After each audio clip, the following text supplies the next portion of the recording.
সিংহার ভেতরে ফুৎকার দেওয়ার জন্য রব্বুল আলামিন স্পেশাল একটা ফেরেশতা বানিয়েছেন, তার নাম হলো ইসরাফিল আলাইহিস সালাম। কি নাম? ইসরাফিল আলাইহিস সালাম। এদিকে ইসরাফিল নামে কেউ আছে? হ্যাঁ, অনেকে রাখে ইসরাফিল নামটা, কিন্তু অনেকে রাখে। আজরাইল রাখে নাকি? না না, হ্যাঁ, আজরাইল রাখে না, ইসরাফিল কিন্তু রাখে। তো এই ফেরেশতাকে আল্লাহ তাআলা বিশাল একটা হুইসেলের ভিতরে, সাইরেনের ভেতরে 3টা ফুৎকার দেওয়ার জন্য তৈরি করেছেন।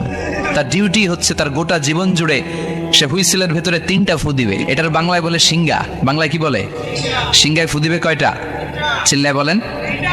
এই ফেরেশতার পা দুটো হচ্ছে জমিনে, এই ফেরেশতার মাথা হচ্ছে আকাশেরও অনেক উপরে। সৃষ্টির পর থেকে এই ফেরেশতা ওই সিংহাটা, ওই বাঁশিটা তার 2 ঠোঁটের মাঝখানে লাগিয়ে আল্লাহর আরশের দিকে তাকিয়ে আছে, and just waiting for the green signal. আল্লাহর পক্ষ থেকে সিগন্যাল আসার অপেক্ষায় আছে যে আল্লাহ কখন বলবে যে ফু দে। সুবহানাল্লাহ।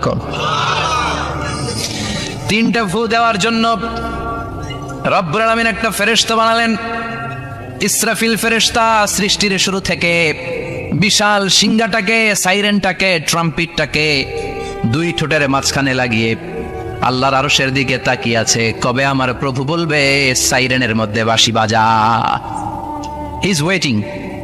ঠিক এই মুহূর্তে যখন আমি কথা বলছি আর আপনারা শুনছেন, ঠিক এই মুহূর্তেও ওই সাইরেনটা ওনার 2 ঠোঁটের মধ্যে লাগানো, আর উনি আরশের দিকে তাকিয়ে অপেক্ষা করছে কখন আমার রব আদেশ করে, আর তখন আমি সিংহায় ফুৎকার দিয়ে গোটা বিশ্বটারে মেসাকার বানিয়ে দিব। কোন সুবহানাল্লাহ। এই ঘটনাটাই আল্লাহ প্রামাণ্য দলিল দিয়ে বর্ণনা করেছেন। আর বর্ণনা করতে যে এই সূরার নাম দিয়েছেন আল কারিয়া। কি নাম?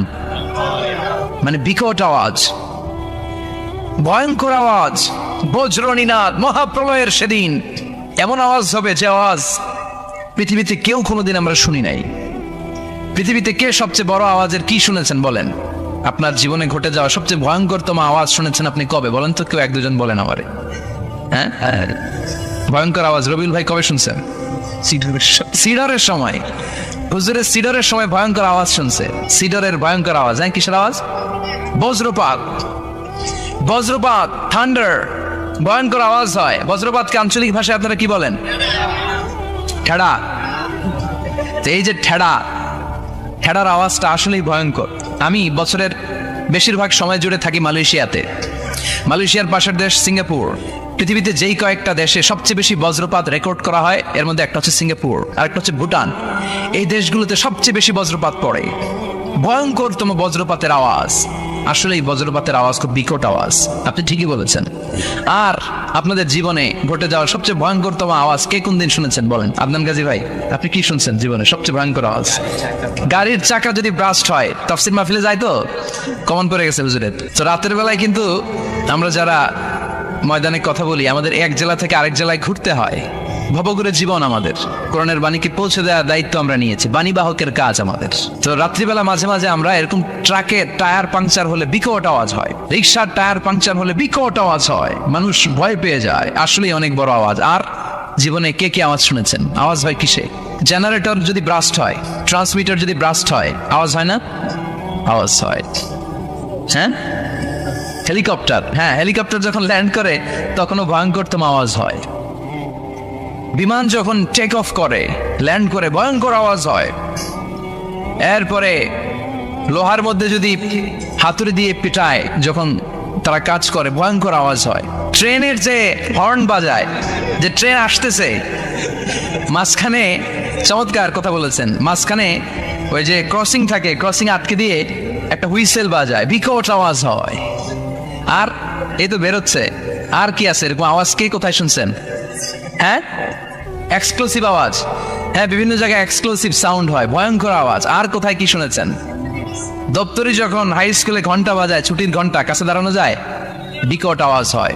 আসলে এই পৃথিবীতে আমরা এক একজন এক এক সময় এক এক জায়গায় বিকট বিকট আওয়াজ শুনেছি। কিন্তু কিয়ামতের দিন ইসরাফিল যখন ওই সিংহার ভেতরে ফুৎকার দিবে, ওই ফুৎকারের যে আওয়াজটা হবে, এই আওয়াজটা কি এই আওয়াজগুলোর মতো? কথা বলেন। এর চেয়ে অনেক ভয়ঙ্করতম আওয়াজ, যে আওয়াজ শুনলে আপনার হৃদয় শিউরে উঠবে, কেঁপে উঠবে। এই আওয়াজটার নাম হচ্ছে আরবিতে আল কারিয়া। কি নাম? চিল্লায় বলেন, কি নাম? এজন্য আল্লাহ বললেন আল কারিআতু মাল কারিআতু ওয়া মা আদরাকা মাল কারিআ। সেদিনের আওয়াজটা হলো ভয়ঙ্কর আওয়াজ, ওই আওয়াজটার নাম আমি আল্লাহ দিয়েছি আল কারিআ। আল কারিআ মাল কারিআ ওয়া মা আদরাকা মাল কারিআ। তিনবার তিনি সূরার শুরুতে তিনবার এই শব্দটা উচ্চারণ করেছেন। কয়বার কথা বলেন? তিনবার। যে কোনো জিনিস তিনবার যখন আমরা বলি গুরুত্ব বোঝানোর জন্য বলি না? বিশ্বনবী মাঝে মাঝে কোনো জিনিসের ইম্পর্টেন্স, সিগনিফিকেন্স, তাৎপর্য এবং গুরুত্ব বোঝানোর জন্য তিনবার বলতেন। কয়বার? একবার বিশ্বনবী তাকওয়া নিয়ে ওয়াজ করতেছিলেন আর বলছিলেন আত-তাকওয়া হা হুনা, আত-তাকওয়া হা হুনা, আত-তাকওয়া হা হুনা ওয়া ইউশিরু ইলা সাদরিহি সালাসা মাররাত। তাকওয়া এখানে, তাকওয়া এখানে, তাকওয়া এখানে বলে বিশ্বনবী ওনার হৃদয়ের দিকে, কলবের দিকে তিনবার ইঙ্গিত করেছেন। কয়বার? তাকওয়া মানে কার ভয়? আল্লাহর ভয়। আল্লাহর ভয় নিয়ে যখন ওয়াজ করছিলেন বিশ্বনবী বলছেন তাকওয়াটা এখানে, এখানে, এখানে।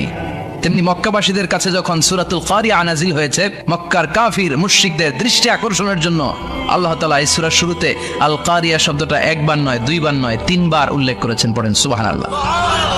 আল্লাহ বললেন আল কারিআতু মাল কারিআতু ওয়া মা আদরাকা মাল কারিআ ইয়াওমা ইয়াকুনুন নাসু কাল ফারাশিল মাবথুস ওয়া তাকুনুল জিবালু কাল ইহনিল মানফুশ। সুবহানাল্লাহ পড়েন।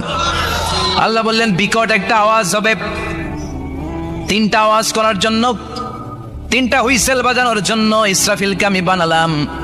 প্রথম সিঙ্গার ফুৎকার যখন ইসরাফিল ফেরেশতা হুইসেলের মধ্যে দিয়ে দিবে, তখন যেই ভয়ঙ্কর শব্দটা হবে ওই শব্দটার নাম হলো আল কারিআ। কি নাম? আল কারিআ। ওটা দেওয়ার সাথে সাথে পুরো পৃথিবীটা লন্ডভন্ড হয়ে যাবে। এখন আমরা যেরকম আরামসে বসে আছি, ওই সময় পৃথিবীর অবস্থা এরকম থাকবে।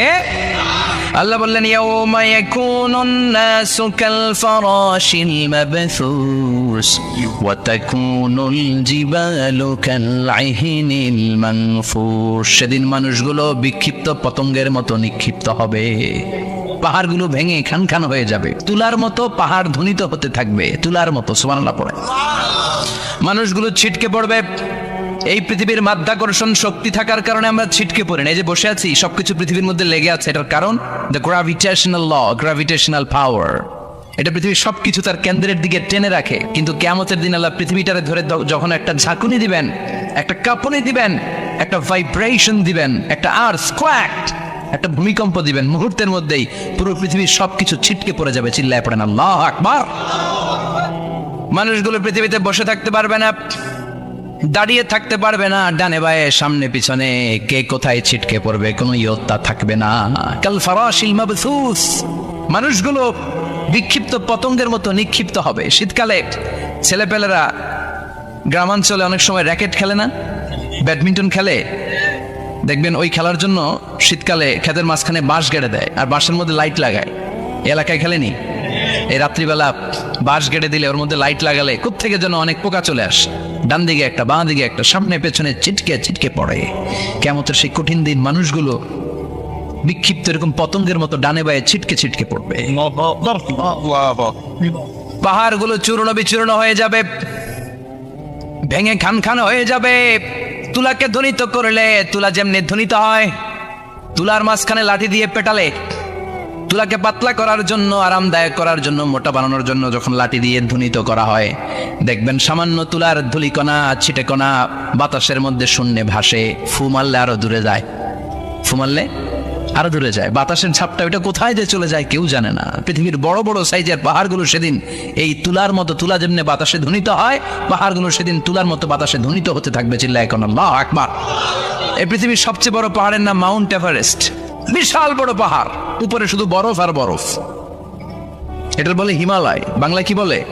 নেপালে অবস্থিত এই হিমালয়ের পাহাড়। আমি একবার কাতার থেকে যাচ্ছি কায়রো, ওই ফ্লাইটে হিমালয়ের পাশ দিয়ে ফ্লাই করে, বিমানের সামনে স্ক্রিন থাকে, আপনি কোন জেলা কোন থানার উপর দিয়ে যাচ্ছেন ওটা শো করে। আমি দেখলাম হিমালয়ের পাশ দিয়ে ফ্লাই করছে, জানলা দিয়ে তাকিয়ে দেখি বিশাল মাউন্ট এভারেস্ট, উপরে শুধু বরফ আর বরফ। সুবহানাল্লাহ পড়েন। 29,035 ফিট উঁচু ওই পাহাড়টা সেদিন আল্লাহ যখন একটা ঝাঁকুনি দিবে পৃথিবীটারে ভেঙে খান খান হয়ে যাবে, টুকরা টুকরা টুকরা হয়ে যাবে, তুলার মতো বাতাসে ধ্বনিত হতে থাকবে। ইউরোপের সবচেয়ে বড় পাহাড়ের নাম হচ্ছে আল্পস পর্বতমালা। পুরো মাউন্টেন রেঞ্জটা ভেঙে চুরমার হয়ে যাবে, ধূলিকণা হয়ে যাবে। আমেরিকার সবচেয়ে বড় পাহাড়ের নাম আলাস্কা মাউন্টেন রেঞ্জ। অ্যাটলাস বা ম্যাপ নিয়ে যাদের পড়াশোনা আছে দেখবেন ইউনাইটেড স্টেটস অফ আমেরিকা, এখানে নর্থ আমেরিকার পাশে বড় করে লেখা আলাস্কা, পুরোটাই পাহাড়, আমেরিকার সবচেয়ে উঁচু পাহাড়। এই পাহাড়গুলো সেদিন ভেঙে টুকরা টুকরা হয়ে যাবে। বাংলাদেশের ময়মনসিংহে আছে আমাদের এদেশের সবচেয়ে বড় পাহাড়, গাঢ় পাহাড়, নাম শুনছেন? আল্লাহ জানে কি জানি হবে সেদিন আমাদের পাহাড়ের অবস্থা। তাজিংডং বিজয়, বান্দরবানে কেওক্রাডাং, চিম্বুকের চূড়ায় আমি উঠেছিলাম 2002 সালে। সেখানে পার্সোনাল প্রাইভেট কার নিয়ে যাওয়া যায় না, মাইক্রো নিয়েও যেতে পারবেন না। চাঁদের গাড়ি আছে একটা, ওইটা আলাদা এক্সট্রা 2-3টা ইঞ্জিন লাগানো, ওইটা দিয়ে টেনে টেনে আপনারা নেবে। উপরে সেনাবাহিনীর ক্যাম্প আছে। বাংলাদেশের 3য় বৃহত্তম পাহাড়। কিয়ামতের দিন আল্লাহ যখন একটা ঝাঁকুনি দিবে, পৃথিবীটারে যখন একটা নাড়া দিবে, আর ইসরাফিল যখন ফুৎকার দিবে, একটা পাহাড়ও টিকবে? চিল্লায় বলেন টিকবে? এজন্য আল্লাহ বললেন ইযা যুলজিলাতিল আরদু জিলজালাহা ওয়া আখরাজাতিল আরদু আসকালাহা ইযা রুজ্জাতিল আরদু রাজ্জাও ওয়া বুসাতিল জিবালু বাসসা। সেদিন যখন আল্লাহ একটা ভূমিকম্প তৈরি করবে, পৃথিবীটাকে যখন নাড়িয়ে দিবে, কাঁপিয়ে দিবে, একটা পাহাড়ও টিকবে না, সবগুলো পাহাড় তুলার মতো ধ্বনিত হতে থাকবে। মানুষগুলো ছিন্ন বিচ্ছিন্ন হয়ে ডানে বায়ে ছিটকে পড়বে, চন্দ্র সূর্য আলো থাকবে না, মানুষের চোখগুলো ছানা বড়া হয়ে যাবে। ফাইদা বারিকাল বাসার ওয়া খাসাফাল কামারু ওয়া জুমিআশ শামসু ওয়াল কামারু ইয়াকুলুল ইনসানু আইনাল মাফার। চাঁদে আলো থাকবে না, সূর্যে আলো থাকবে না, প্রক্সিমা সেন্ট্রাইতে আলো থাকবে না, আলফা সেন্ট্রাই এ, আলফা সেন্ট্রাই বি, ইটা ক্যারিনা, ব্যাটেল জিউস, অ্যান্ড্রোমেডা, একটার ভেতরেও সেদিন আলো থাকবে না, সবগুলো অন্ধকার হয়ে যাবে। সাগরের পানির মধ্যে সেদিন দাও দাও করে আগুন জ্বলবে। সেই দিনটার নাম হচ্ছে আল কারিয়া। মাল ওয়ামা আদরাকা মাল। মানুষগুলো পাগল হয়ে যাবে। কেউ থাকবে তখন টয়লেটে, ইমাজিন কেমন ভাবে আল্লাহ নকশা এঁকেছেন। কেউ থাকবে টয়লেটে, কেউ থাকবে ক্ষেত খামারে, কেউ থাকবে অফিস আদালতে, কেউ থাকবে রান্নাঘরে, কেউ থাকবে মৌজ মাস্তির ভেতরে। ঠিক তখনই কিয়ামত হয়ে যাবে, কেউ পার পাবে না, সবার মুখে একটা চিৎকার, আইনাল মাফার। পালাবো কোথায়? কিয়ামতটা শুধু পৃথিবীর একদিকে অনুষ্ঠিত হবে না, গোটা বিশ্বব্যাপী হবে, তাই না? নাকি বাংলাদেশে কিয়ামত শুরু হইলে সৌদিতে হবে না? হ্যাঁ, আমেরিকাতে হবে না, সুইজারল্যান্ড, ইন্দোনেশিয়া, অস্ট্রেলিয়া, গোটা বিশ্বব্যাপী একসাথে কিয়ামতের ভয়ঙ্কর দৃশ্যের অবতারণা ঘটবে। চিল্লা এখন ঠিক কিনা? মা তার ছেলেরে চিনবে না, দুধের বাচ্চাকে রেখে মা পালাবে। দুধের বাচ্চা, যে বাচ্চা দুধ খায়, ব্রেস্ট ফিডিং বেবি, এই বাচ্চাটা রেখে মা কোনো দিকে যায়? ডানে বায়ে কোথাও সরতে চায় না, ব্যথানি পায়, কষ্টনি পায়। এই দুধের বাচ্চাটাকে ধাক্কা মেরে মা দিবে দৌড়। তাহলে কি ভয়ঙ্কর ঘটনা সেদিন ঘটবে। 3 মাসের 4 মাসের পেটের ভেতরে অপরিপক্ক বাচ্চা, এখনো পরিপূর্ণ হয় নাই, হাত পা ভালোভাবে গজায় নাই, ছোট্ট একটা গোশতের টুকরা। হসপিটালে এরকম যতগুলো নারী থাকবে, কিয়ামতের ভীতিকর অবস্থা দেখে মুহূর্তের মধ্যে সব অপরিপক্ক বাচ্চাগুলো ডেলিভারি হয়ে যাবে। এক ধাক্কায় 3 মাসের বাচ্চাটার হাত পা গজায় নাই এখনো ঠিক মতো, এক ধাক্কায়, এক ভূকম্পনে, এক কাঁপুনির চোটে পেটের সব বাচ্চাগুলো খালাস হয়ে যাবে, ডাক্তার ছাড়া, ইঞ্জেকশন ছাড়া। আল্লাহ বললেন সেদিনটার নাম হলো আল কারিয়া। মাল ওয়ামা আদরাকা মাল ইয়াউমা ইয়াকুনুন নাসু কাল ফারাশিল মাবথুস। মানুষগুলো নিক্ষিপ্ত হবে। ওয়া তাকুনুল জিবালু কাল আহনিল মানফুশ। পাহাড়গুলো তুলার মতো ধ্বনিত হতে থাকবে। এখন উপরের দিকে তাকালে কি সুন্দর নীল আকাশ দেখা যায়, সেদিনে আকাশও থাকবে না। ইয়াউমিন নাতবিস সামাআ কা তায়্যি সিজিল লিল কুতুব। কাগজের পৃষ্ঠা যেমনি তোমরা ভাঙো, কাগজ যেমনি হাতের মুঠোয় নিয়ে তোমরা গুটিয়ে ফেলো, সেদিন এই বিশাল 7 আকাশটারও হাতের মুঠোয় নিয়ে গুটিয়ে ফেলবে কে? আপনি কি কল্পনা করতে পারেন? এই দৃশ্যপট যখন ঘটবে, গোটা বিশ্বব্যাপী কি মেসাকার হবে। স্যাটেলাইট চ্যানেলগুলো ভেঙে দুমড়ে মুচড়ে পড়বে, পৃথিবীর যত বড় বড় টাওয়ারগুলো আছে ভেঙে আবাসিক এলাকার উপর পড়বে, পাহাড়গুলো ভেঙে খান খান সাগরের পানির ভেতরে দাউ দাউ করে আগুন জ্বলবে। বুর্জ আল খলিফা, পৃথিবীর সবচেয়ে উঁচু টাওয়ার, ওটার তো কিছু হবে না ওই দিন। কি হবে? ভেঙে যাইব, ভেঙে খান খান হয়ে যাবে, ভেঙে টুকরা টুকরা হয়ে যাবে। এবার আমি যখন হজে গিয়েছিলাম, জেদ্দা এয়ারপোর্টে নেমে মাক্কা যাচ্ছি প্রথমে উমরার জন্য, তখন বাঁ দিকে অনেক দূরে দেখতে পেলাম কিংডম টাওয়ার। এটার কাজ চলতেছে, আগামী বছর, এই বছর অথবা আগামী বছর এটা খুলে দিবে। এটা বুর্জ আল খলিফা থেকে আরো উঁচু। বুর্জ আল খলিফা 818 মিটার উঁচু, আর এই কিংডম টাওয়ার 1000 মিটার উঁচু, মানে 1 কিলোমিটার উঁচু। কিয়ামতের ওই ঝাঁকুনি আর ভূমিকম্পের সময় এগুলো টিকবে একটাও? আরো যে টাওয়ারগুলো আছে, সাংহাই টাওয়ার, তাইপেডান 101, পেট্রোনাস টুইন টাওয়ার, বাংলাদেশের 40, 50, 60 তলাগুলা টিকবে? আমাদের কুমিল্লা শহর তো এখন টাওয়ারের শহর হয়ে গেছে। একটা বড় ছাদের উপর থেকে কুমিল্লা শহরের দিকে তাকালে এটা কি কুমিল্লা না উত্তরা বোঝাই যায় না। এই টাওয়ারগুলো একটাও টিকবে? আওয়াজ করে বলেন, টিকবে? সে কথাই আল্লাহ বললেন, আল কারিআতু মাল কারিআতু ওয়া মা আদরাকা মাল কারিআ ইয়াওমা ইয়াকুনুন নাসু কাল ফারাশিল মাবথুস ওয়া তাকুনুল জিবালু কাল ইহনিল মানফুশ। কি দৃশ্য আল্লাহ আঁকলেন! প্রথমে একটা সাইরেন দেয়া হবে, দেয়ার সাথে সাথে ভেঙে চুরে সব সারখার, মানুষগুলো পাগলের মতো দৌড়াবে। ওমা হুম বিসুকারা ওয়ালাকিন্না আযাবাল্লাহি শাদীদ।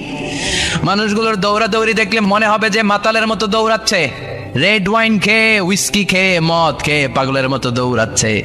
আসলে মদ খায় নাই, উইস্কিও খায় নাই।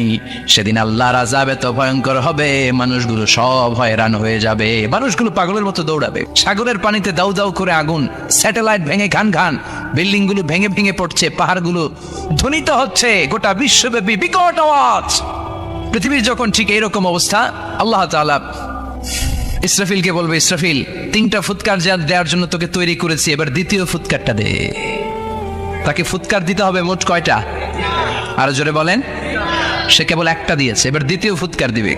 দ্বিতীয় ফুৎকার যখন সে দিবে, মুহূর্তের মধ্যে পৃথিবীর মধ্যে যত মানুষ আছে সবগুলো মরতে শুরু করবে। একটার পর একটা মালাকুল মাউত রূহ কবজ করতে শুরু করবে। মরবেন না শুধু একজন, চিল্লায় বলেন, তিনি কে? কুল্লু মান আলাইহা ফানি ওয়া ইয়াবকা ওয়াজহু রাব্বিকা যুল জালালি ওয়াল ইকরাম ফাবিআইয়ি আলাই রাব্বিকুমা তুকাযযিবান। পৃথিবীর মধ্যে যা যা তোমরা দেখো সব হয়ে যাবে ফান। সব কি? ফান। আমরা বলি না ফানা ফানা, বলি ফানা ফানা হয়ে যাবে, কিছু থাকবে না, থাকবে একজন, চিল্লায় বলেন, তিনি কে? এজন্য সব সময় আল্লাহর কাছে কামনা করবেন, আল্লাহ তুমি ঈমানের মরণ দাও। পড়ে না আমিন? ও আল্লাহ তুমি আমাদেরকে শাহাদাতের মরণ দাও। পড়ে না আমিন? আমাকে শহীদ করে সেই মিছিলে শামিল করে নিও, যে মিছিলের নেতা মিরে হামজা খোবায়েবে খাবাব আল্লাহর কাছে ছিল অতি প্রিয়, শামিল করে নিও। আমাকে শহীদ করে সেই মিছিলে শামিল করে নিও। পড়েন আমিন? বিশ্বনবী বলেন, শাহাদাতের তামান্না নিয়ে যদি, অন্তরে শাহাদাতের ইচ্ছা নিয়ে যদি, শাহাদাতের তামান্না নিয়ে যদি কেউ বিছানার মধ্যে ডায়রিয়া রোগে আক্রান্ত হয়েও মারা যায়, হার্ট অ্যাটাক করেও মারা যায়, স্ট্রোক করেও যদি মারা যায়, কিন্তু অন্তরে যদি শাহাদাতের তামান্না থাকে, কিয়ামতের ময়দানে শহীদদের সাথে তারে দাঁড় করাবে কে? ঈমানের পথে অবিচল থেকে আমার মরণ যেন হয়। পড়েন আমিন?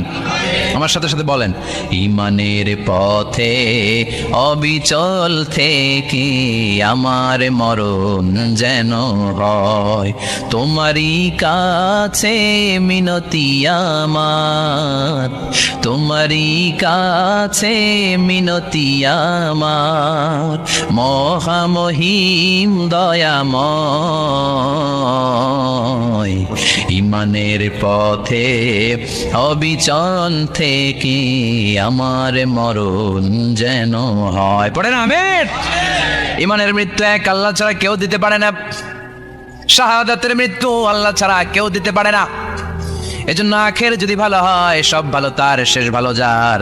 বিশ্বনবী দোয়া করতেন, আল্লাহুম্মা রযুকনা হুসনাল খাওয়াতিম, আল্লাহুম্মা রযুকনা হুসনাল খাওয়াতিম। প্রতিদিন সব সময় নামাজের পরে পড়বেন, আল্লাহুম্মা রযুকনা হুসনাল খাওয়াতিম, আল্লাহুম্মা রযুকনা হুসনাল খাওয়াতিম। আল্লাহ আমাদের শেষটাকে ভালো করো, আমাদের শেষটাকে তুমি ঈমানের উপর করো। পড়েন আমিন। অনেক আল্লাহওয়ালা নামাজি শেষ জীবনে মুরতাদ হয়ে যায়, নাস্তিক হয়ে যায়, আছে না নাই? এজন্য বিশ্বনবী বলতেন, আল্লাহুম্মা রযুকনা হুসনাল খাওয়াতিম, আল্লাহ শেষটা আমার ভালো করো, আমার শেষটা যেন কালিমাতুত তাইয়্যিবা লা ইলাহা ইল্লাল্লাহর উপর হয়, আমার শেষটা যেন ঈমানের উপর হয়। পড়েন আমিন।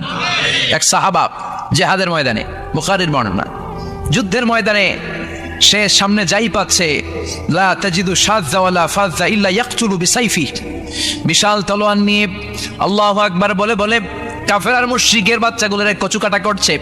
সাহাবীরা দেখে পেছন থেকে বাহবা দেয়, নবীর কাছে এসে খুশখবর দেয়, ও নবী দেখেন আপনার সাহাবী দিন কায়েমের আন্দোলনে কালিমার পতাকাটারে জমিনের বুকে পতপত করে উড়ানোর জন্য কেমন করে যুদ্ধের ময়দানে, জিহাদের ময়দানে কাফের আর মুশরিকদেরকে কচুকাটা করছে। নবী দেখেন আজকে জিহাদের ময়দানে যুদ্ধের সব সওয়াব আল্লাহ এই সাহাবীরই দিয়ে দিবে।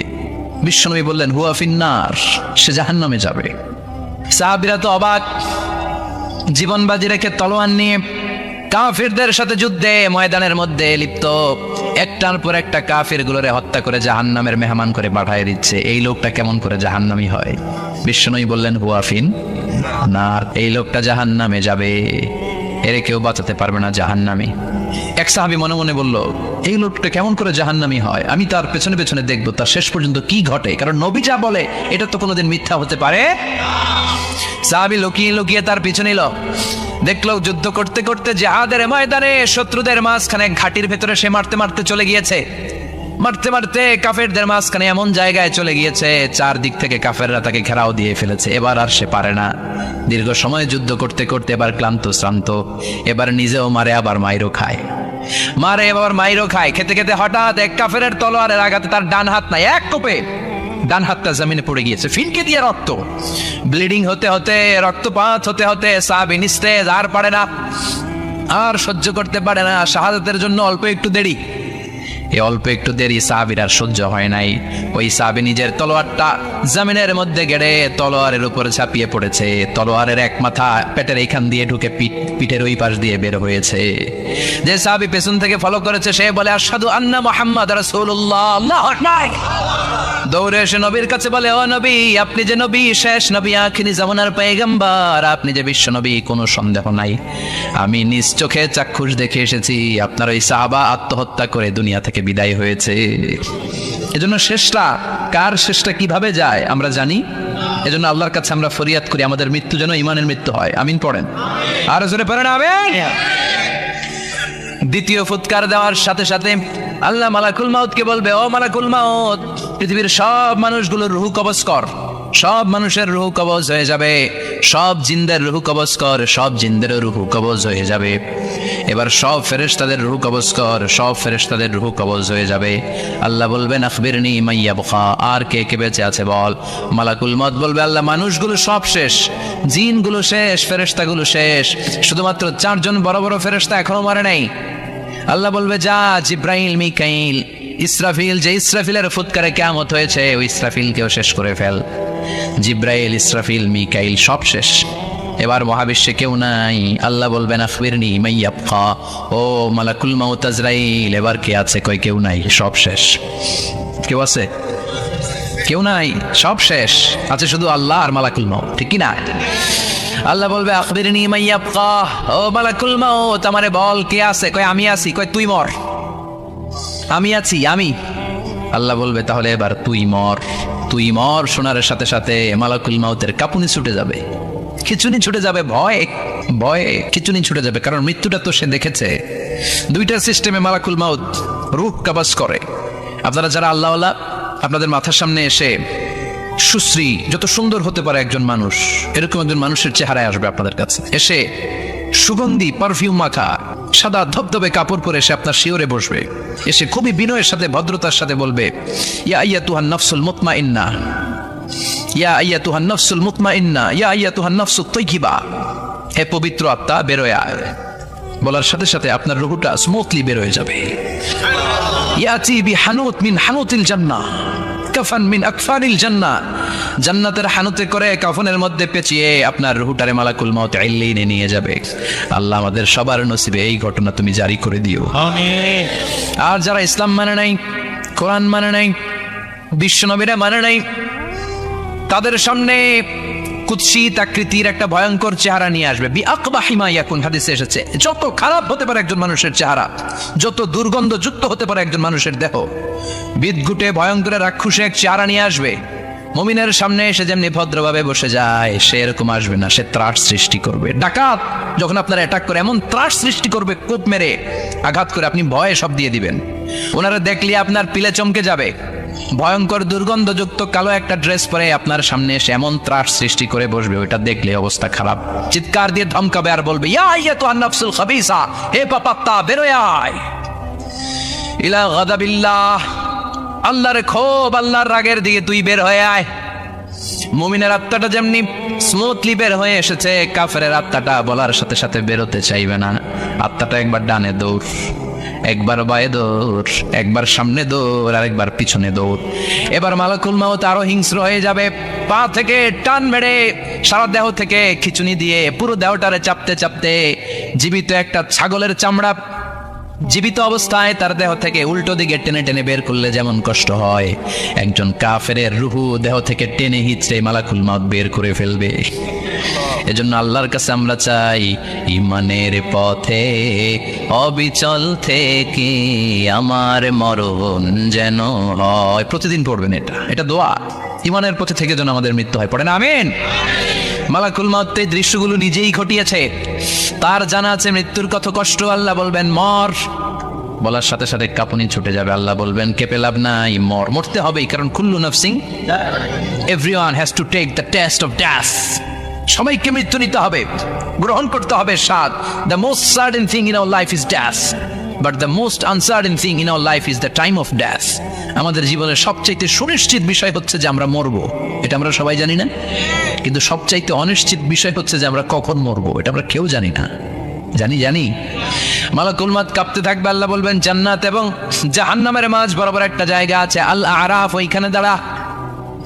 ওইখানে দাঁড়িয়ে মালাকুল মউত বিকট একটা চিৎকার দিয়ে সারা পৃথিবীর মানুষগুলো, ফেরেশতাগুলো যেমনি দুনিয়া থেকে বিদায় হয়েছে, মালাকুল মউত তখন বিদায় হয়ে যাবে।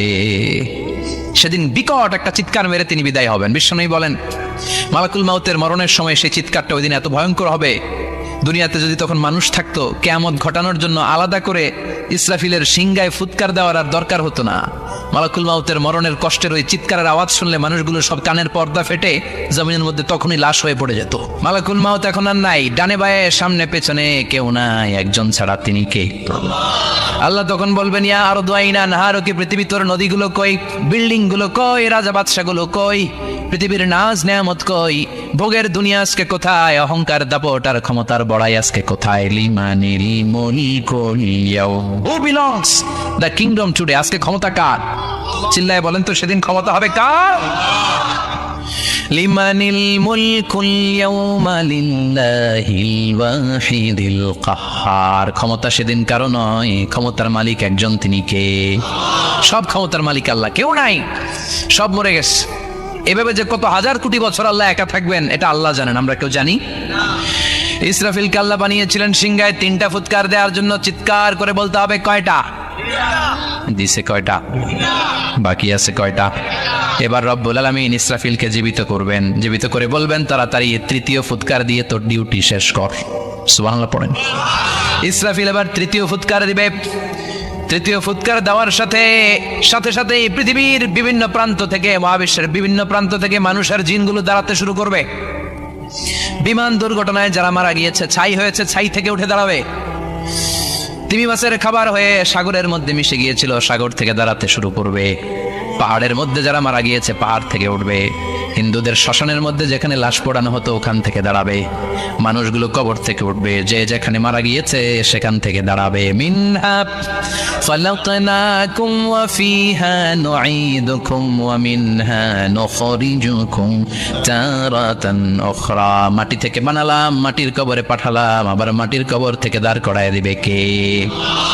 মানুষগুলো দাঁড়াবে, মুমিন বান্দারা চোখ কচলাতে কচলাতে বলবে মান বাআসানা মিন মারকাদিনা قالوا من بعثنا من مرقدنا هذا ما وعد الرحمن وصدق المرسلون মুমিন বান্দারা চোখ ডলতে ডলতে বলবে ঘুম ভাঙালো কে? ঘুম ভাঙালো? আমার ঘুম ভাঙালো কে? মুমিনরা, আপনারা দাদা আসছে আনন্দের ঘুম দিবেন সেদিন কবরে। তিনটা প্রশ্ন আপনারে করা হবে। মার রব্বুক, তোর রবের নাম কি? তোমার ধর্মের নাম কি? এই লোকটারে চিনো নাকি? ওনার নাম কি? এবার বলবে তিনটা প্রশ্নের উত্তর কোত্থেকে শিখলা কও? কোত্থেকে শিখছেন? বলতে হবে কোরআন থেকে শিখেছি। চারটার উত্তর যখন করতে পারবেন, ইউসাহু লাহু কবরুহু ৭০ যিরাআন, কবরটারে ৭০ হাত লম্বা করে দেয়া হবে। ওয়া ইফতাহু লাহু বাবুন ইলাল জান্নাহ, আপনার কবরের ভেতরে থেকে জান্নাতের দিকে একটা ঘর করে দেয়া হবে। জান্নাতের সুঘ্রাণ ওলা সুবাতাস আপনার কবরের মধ্যে এসে ধাক্কা মারবে। জান্নাতে ঢোকা লাগবে না, আপনার ওই কানেকশন দিয়ে আসবে। এয়ার কন্ডিশনের যে রুমগুলো আছে, ওই রুমগুলোর ভিতরে না ঢুকলো দরজার আশেপাশ দিয়ে হাঁটলো একটা ঠান্ডা ঠান্ডা আছে বাতাস, আচ্ছা না নাই? দেহের মধ্যে লাগে। জান্নাতে আপনার ঢোকা লাগবে না, কবরের মধ্যে শুয়ে শুয়ে জান্নাতের সুবাতাস পাবেন। এবার বলবে ফায়ুলবাসু লিবাসু আহলিল জান্নাহ, জান্নাত থেকে আনা 2টা জান্নাতি সেট পোশাক আপনারে পরিয়ে দেয়া হবে। এবার আপনারে বলা হবে আহলান ওয়া সাহলান, কংগ্রেচুলেশন, খোশ আমদেদ, তোমার জন্য কংগ্রেচুলেশন, সুস্বাগতম। তিনটার পরে চতুর্থ প্রশ্নের উত্তর পেরেছ, জান্নাতের পোশাক তোমারে পরিয়ে দিলাম, আর কোনো কাজ নাই, এবারের মতো খেলা শেষ, এবার ঘুমাও। কি করো? কথা বলেন। ঘুমাও। নাম কানাউমিল আরুস, বাসর রাতে বর যেমনি কনেকে নিয়ে শান্তির ঘুম দেয়, এরকম ঘুম দাও। তোমার ঘুম কেউ ভাঙাতে পারবে না ইসরাফিলের 3 নাম্বার ফুৎকার ছাড়া। সুবহানাল্লাহ পড়বেন না? সেই ঘুম ভেঙে যাবে, চোখ ডলতে ডলতে বলবে মান বাআসানা মিন মারকাদিনা হাযা মা ওয়া'দার রাহমান ওয়া সাদাকাল মুরসালুন। চোখ ডলতে ডলতে বলবে কে আমাদের ঘুম ভাঙালো? ফেরেশতারা বলবে হাযা মা ওয়া'দার রাহমান, এটা সেই দিন যেদিনের ওয়াদা দিয়েছে কে? আজকের দিনটা হলো ফাইনাল দিন। আজকের খেলাটা হবে ফাইনাল খেলা, দ্য ফাইনাল ডে। আজকে বিচারের দিন। ওই যে শুনছিলা জাররা জাররা বিচার হবে, ওই বিচার আজকে অনুষ্ঠিত হবে। পৃথিবীর বুকে যে বিচারগুলো হয় নাই সেদিন ওই বিচারগুলো করবে কে? পৃথিবীর বুকে যে ধর্ষণের বিচার হয় নাই ওই দিন ওই ধর্ষণের বিচার আছে না নাই? পৃথিবীর বুকে যে অন্যায় ভাবে বিচার বহির্ভূত হত্যাগুলো করা হয়েছে, ক্রস ফায়ার গুলো দেওয়া হয়েছে, গুম করা হয়েছে, খুন করা হয়েছে, সেদিন এই বিচারগুলো আছে না নাই?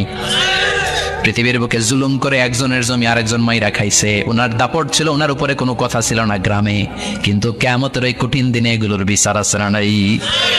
বিচার যদি না থাকতো, all the worldly life it's a joke. বিচার না থাকলে পৃথিবীটা একটা জোক, একটা খেলাধুলা। অবশ্যই বিচার থাকতে হবে, বিচারের কাঠগড়ায় তোমাকে দাঁড়াতে হবে। চিল্লা এখন ঠিক কিনা? সবাই দাঁড়াবে। The day of resurrection, the day of কিয়ামা, আল কারিআ মাল ওয়া মা আদরাকা মাল। বিশ্বনবী বলেন উলঙ্গ হয়ে দাঁড়াবে সব। ইহশারুন নাসু ইয়াউমাল কিয়ামাতি হুফাতান উরাতান মুশাতান গুরলা। সেদিন মানুষগুলো উলঙ্গ, গায়ে জামা নাই, পেটে দানা পানি নাই, পায়ের মধ্যে জুতা নাই, সব উলঙ্গ। ভাবতেছেন না খালি শুনতেছেন? ভাবতেছেন যে ওই দিন আপনিও দাঁড়াবেন, আমিও দাঁড়াবো, আমাদের সবাইকে দাঁড়াতে হবে অবশ্যম্ভাবী। ওইটা থেকে পার পাওয়ার কোনো সুযোগ আমাদের নাই। চিল্লা এখন ঠিক কিনা? আল্লাহ বললেন কাআন সাফসাফা লা তারা ফিহা আওয়াজা ওয়ালা আমতা, লেভেল প্লেইং ফিল্ড। এক জায়গা থেকে কোটি কোটি মানুষ এক নজরে দেখা যাবে। সবগুলো উলঙ্গের মতো দৌড়াবে, পেটে দানা পানি নাই, খাওয়া দাওয়া নাই, ক্লান্ত শ্রান্ত পেরেশান। আকাশের সূর্যটা একেবারে মাথার কাছে চলে আসবে। আল্লাহর আরশের ছায়া ছাড়া সেদিন কেউ কোনো ছায়া পাবে না। আল্লাহ এই কঠিন দিন তোমার আরশের নিচে এই গুনাহগার বান্দাদেরকে তুমি ছায়া করে দিও। আল্লাহর আরশের ছায়া ছাড়া সেদিন কোনো ছায়া নাই। সূর্যের তাপে মাথার মগজগুলো ভাতের মাড়ের মতো গলে গলে নাকের ছিদ্র দিয়ে কানের ছিদ্র দিয়ে বেয়ে বেয়ে পড়বে। মানুষগুলো ক্লান্ত শ্রান্ত পেরেশান, ক্ষুধার জ্বালায় তৃষ্ণার জ্বালায় জিহ্বাটা বের হয়ে যাবে। 50,000 বছর হবে সেদিনটা লম্বা। কয় হাজার? 50,000 বছর। পাগল পেয়ে যাবে মানুষ, পাগল। মা আয়েশা বললেন ইয়া রাসূলুল্লাহ, ইয়া হাবিবাল্লাহ, ভয়ঙ্কর সেদিন মানুষগুলো দাঁড়াবে, নারী পুরুষ কারো গায়ে জামা নাই। তাহলে কি মানুষের লজ্জা লাগবে না? Don't they feel any shy, any shame? No shame? কোনো লজ্জা থাকবে না? কাপড় না থাকলে লজ্জা লাগার কথা না? মায়া সেটাই বললেন নবী, ওই কঠিন দিন কারো গায়ে জামা নাই, তাহলে কি লজ্জা শরমের কোনো ব্যাপার নাই? বিশ্বনবী বলেন, আয়েশা রে, ওই দিনটা এত ভয়ঙ্কর, কার গায়ে জামা আছে কার গায়ে নাই টেরও পাওয়া যাবে না। ইয়াউমা ইয়াফিরুল মারউ মিন আখিহি ওয়া উম্মিহি ওয়া আবি, নিজের সাথে মিলান, সবাই নিজের মায়ের সাথে মিলান। সেদিন ভাইকে দেখে ভাই পালাবে, আপনার ভাইকে আপনি পরিচয় না দিয়ে পালিয়ে যাবেন। আপনার ছোট বোনটারে দেখে পরিচয় না দিয়ে আপনি দৌড়াবেন। আপনার কলিজার টুকরা সন্তানটারে নাকি আপনি চিনবেন না। আপনার প্রিয়তমা স্ত্রী আপনারে চিনবে না, আপনি তারে চিনবেন না। বাবা আপনারে পরিচয় দিবে না, মা পরিচয় দিবে না। যেই মা ছেলের জন্য নিজের জীবন বিলিয়ে দেয়, আছে না নাই? যেই বাবা ছেলের সন্তানের কল্যাণের জন্য নিজের জীবনটারেও বিলিয়ে দিতে কুণ্ঠাবোধ করে না, ওই বাবা ছেলেরে পরিচয় দিবে না। মা মেয়েরে চিনবে না, বন্ধু বন্ধুরে চিনবে না, পীর সাহেব মুরিদরে চিনবে না, মুরিদ পীর সাহেবরে চিনবে না, মুসল্লি ইমাম সাহেবকে চিনবে না, ইমাম মুসল্লিকে চিনবে না, নেতা কর্মীরে চিনবে না, কর্মী নেতারে চিনবে না, কেউ কাউরে চিনবে না। সাধারণ মানুষ আপনারে কি করবে?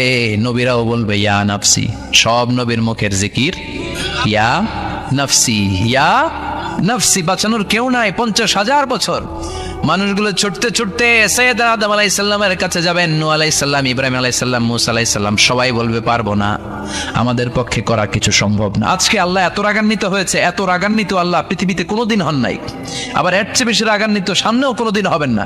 আজকে আল্লাহর সামনেই যাওয়া যাবে না। পরে সৈয়দনা ঈসা আলাইহিস সালাম বলবেন, সাজেশন আছে আমার কাছে, সাজেশন। আজকের এই কঠিন দিনে কোনো নবী আল্লাহর সামনে দাঁড়াতে পারবে না, একমাত্র আখিরি জামানার পয়গম্বর বিশ্ব নবী মুহাম্মদুর রাসূলুল্লাহ ছাড়া সাল্লাল্লাহু। বিশ্ব নবী মাকামে মাহমুদে তখন সিজদায় পড়ে থাকবেন, কাঁদতে থাকবেন, সবার জিকির ইয়া নফসি, বিশ্ব নবীর জিকির ইয়া উম্মতি, আল্লাহু আকবার। আল্লাহ বলবেন, নবী আর কাঁদবেন না, মাথা তুলেন। ইরফা রাসাক, ও নবী মাথা তুলেন। সাল তুতা, আজকে যা চাবেন আমি তাই দেব। ওয়াশফা তুশাফা, যার জন্য সুপারিশ করবেন কবুল করে নেব। কঠিন দিন, ওই ভয়ঙ্কর দিনের ভয় অন্তরে থাকার দরকার আছে না নাই? ওই দিনটার নাম আল কারিয়া, আমাল ওমা আদরাকা মাল।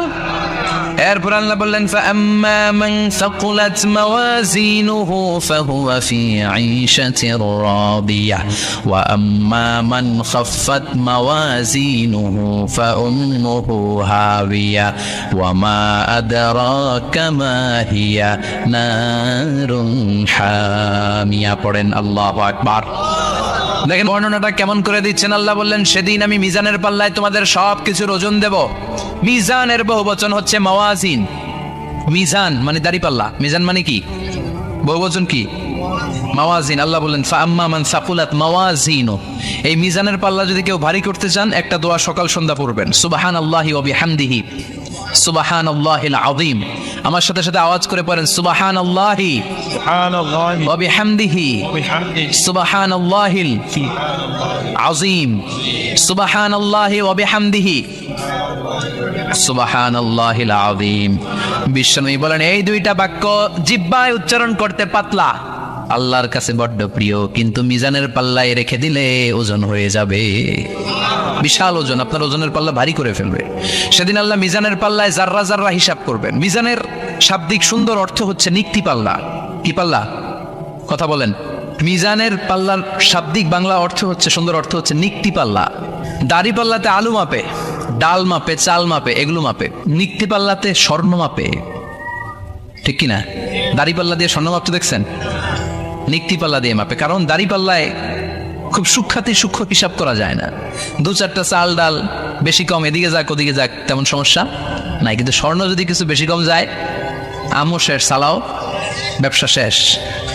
ক্রেতা পাইয়ে গেলে উনি লাভবান, আমি পাইয়ে গেলে আমি লাভবান। এজন্য স্বর্ণ মাপতে হয় নিক্তি পাল্লা দিয়ে। নিক্তি পাল্লার এখন মিটার বের হয়ে